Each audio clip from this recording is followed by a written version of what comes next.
Hello friends, welcome to another edition of Magic Monday. Today we are focused on a deck that I have called a Slice of Death with Juri, or Yuri, Master of the Revue. Something about, well, actually a lot of things about this card make me think of Yusuke Kitagawa from Persona 5. But anyway, for 2 mana, red-black, he is a 1/1 legendary human shaman. Whenever you sacrifice a permanent, put a 1/1 counter on him, and when he dies, it deals damage equal to its power to any target. So, lots of things with sacrifice.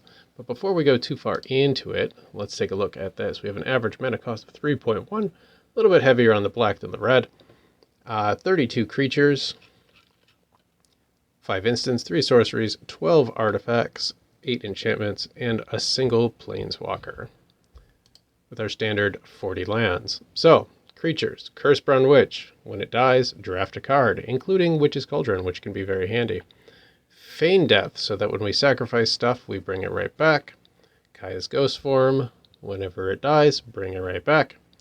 Lash of the Balrog, sacrifice a creature to destroy something else. That makes Juri a little bit stronger. So when this dies, Serrated Scorpion, 2 damage to each opponent, and I gain 2 life.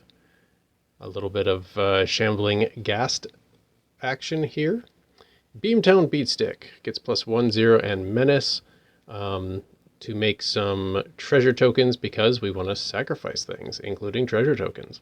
Sticky Fingers, treasure tokens. Blood Artist, when stuff dies, opponent loses a life, I gain a life. Deadly Dispute, sacrifice something, draw cards, and make a treasure token. Vengeful Strangler, nice for getting rid of stuff on the opponent's side, because when it dies, it gets attached to an opponent's creature. Careless Celebrant, which I used to use a lot, and then kind of forgot it existed, and I brought it back for this deck. So when it dies, 2 damage to target creature or planeswalker an opponent controls. Fling, very handy in this deck. Dreadhorde Butcher, same abilities basically as Juri, and you can actually just interchange these, honestly. And maybe, if this was legendary, would probably be better because it has haste, but it's the exact same card,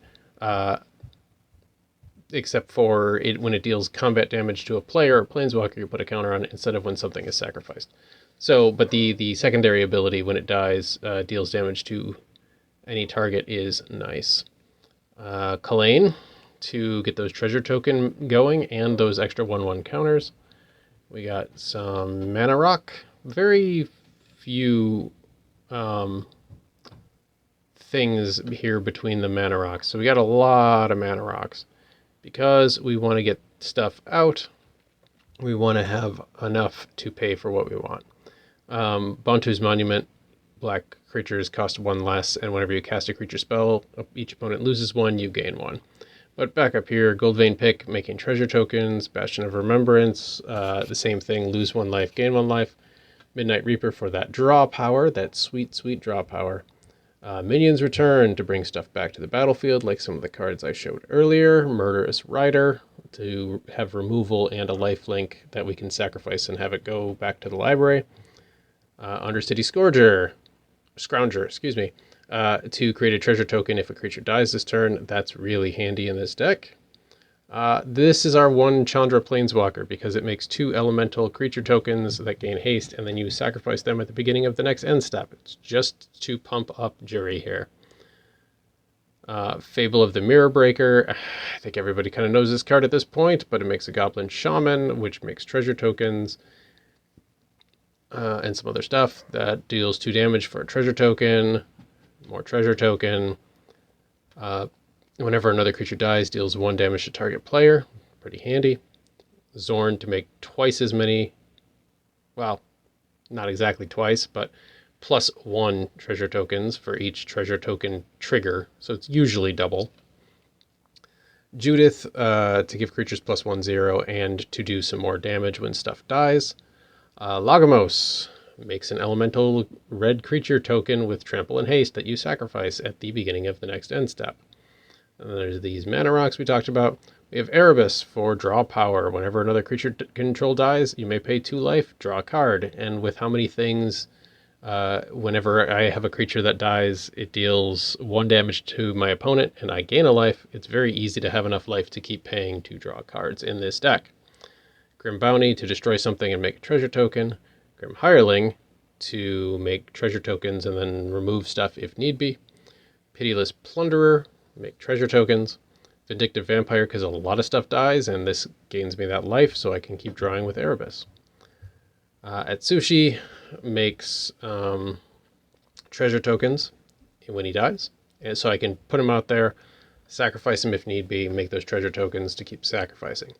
Got a Gimli counter of kills, so whenever a creature an opponent dies, it deals 1 damage to that creature's controller. This is just because there is a fair amount of removal here, and every little ping of damage is going to count. Cardum. So haste whenever he attacks, put a flame counter on it, then seek a card with mana value equal to the number of flame counters on it, and exile that card face down. When he dies, put all cards you own exiled with it into your hand. At the beginning of your end step of your next turn, discard those cards. So he's really good to get out there, get a couple of attacks in, sacrifice him to replenish the hand a little bit. Rekindling Phoenix, same idea. You can attack, you can block, and then you get the elemental statue token creature, which you sacrifice to return that Phoenix to the graveyard. So you sacrifice that, you bring the Phoenix back, and Juri gets bigger. Smashing Success to remove an artifact creature, or an artifact or land, and potentially create a treasure token. Unexpected Windfall, more treasure tokens. Carter Doomscourge. Whenever an attacking creature dies, each opponent loses 1 life and you gain 1 life, but also forces them to attack. So if I'm playing a more defensive deck, this can be handy in getting them to all swing at me and clearing out their board a little bit. Prosper Tomebound, because he's making more treasure tokens as he exiles a card from the library that I could play. The 1 ring for draw power, and the life doesn't matter so much because there's a lot of life gain in this. Black Market for that extra mana. Junji, so we got 2 of these Asiatic dragons here. Flying Menace can force an opponent to discard 2 cards and lose 2 life, or just steal a card from a graveyard and put it under my control for the low cost of 2 life. Revel in Riches to make those treasure tokens and potentially win with it, with that win con of if I control 10 or more, I win the game. It's probably not going to happen though. Sir Conrad, so whenever another creature dies, or put into the graveyard from wherever, or etc., etc., etc., deals 1 damage to each opponent. Goldspan Dragon for those treasure tokens. Ilharg the Raised Boar, because why would I not? Ancient Copper Dragon to make lots of treasures. The Balrog, Durin's Bane, so costs 1 less for each permanent sacrifice this turn, and it has haste and can only be blocked by legendary creatures. It can be really good in this deck. Let's just put it that way with the amount of sacrifice we have. And then we just got some lands. We've got Barad-dûr to potentially make to amass orcs. We got Castle Lochduin for the draw power. We got the Phyrexian Tower for sacrifice for more mana. And we got some multicolored lands along with Mount Doom. That final ability is probably not going to go off. The only thing to sacrifice in this deck, as far as I remember, is the 1 ring as the only legendary artifact. But the 1 damage to each opponent can be pretty handy. So that's basically the whole intro to the deck. Let's get some games in and see how it plays. And as always, please be kind to yourselves and each other. And thanks for watching this video. I hope you enjoy it.